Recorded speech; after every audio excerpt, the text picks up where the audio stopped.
चंडीगढ़ आने वाले टूरिस्टों को अब महंगे होटलों का खर्च नहीं उठाना पड़ेगा। वह चंडीगढ़ की आलीशान कोठियों में ठहर सकेंगे। यही नहीं, कोठी मालिकों को इससे न केवल कमाई होगी बल्कि उन्हें घरेलू दरों पर ही टैक्स और बिजली बिल देना होगा। घर को कमर्शियल इकाई नहीं माना जाएगा। इसके लिए चंडीगढ़ प्रशासन बेड एंड ब्रेकफास्ट स्कीम शुरू करने की तैयारी में है। इसके लिए पॉलिसी का ड्राफ्ट तैयार किया गया है। प्रशासन 14 अप्रैल तक लोगों से इस संबंध में सुझाव मांगेगा।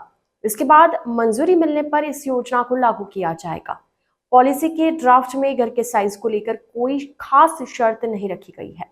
इसमें साफ कहा गया कि एक मकान मालिक अपने घर में मेहमानों के लिए अधिकतम 8 कमरे किराए पर दे सकता है।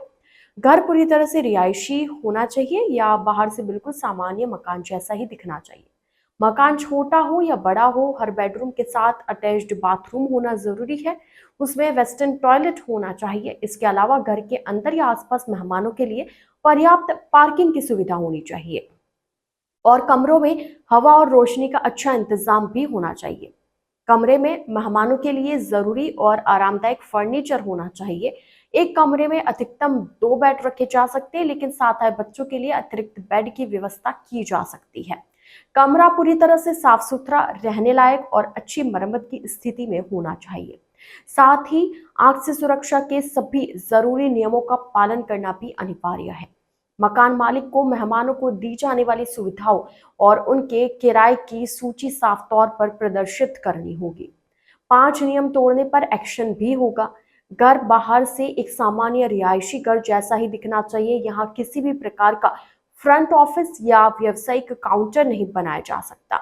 घर से कोई अन्य व्यवसाय चलाने की अनुमति नहीं होगी, जैसे tour and travels, cloud kitchen या बाहरी लोगों के लिए डाइन इन सुविधा। कोई गतिविधि नहीं करनी चाहिए जिससे पड़ोसियों की निजता या शांति भंग हो। शोर शराबा और भीड़भाड़ से ये बचना जरूरी है। मेहमानों को केवल अच्छी गुणवत्ता वाला और स्वच्छ वातावरण में तैयार किया गया भोजन ही परोसा जाना चाहिए। इन सभी नियमों का पालन करना आवश्यक है। नियमों का उल्लंघन करने पर जुर्माना लगाया जा सकता है या रजिस्ट्रेशन रद्द किया जा सकता है।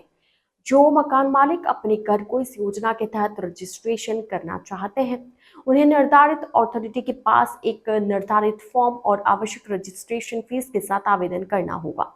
आवेदन मिलने के बाद अथॉरिटी इसे समिति को भेजेगी। यह समिति आपके घर का दौरा करेगी और वहां दी जाने वाली सुविधाओं और भोजन के स्तर की जांच करेगी। रजिस्ट्रेशन की प्रक्रिया 1 महीने में पूरी होगी। उसके बाद 3 साल के लिए यह अनुमति रहेगी।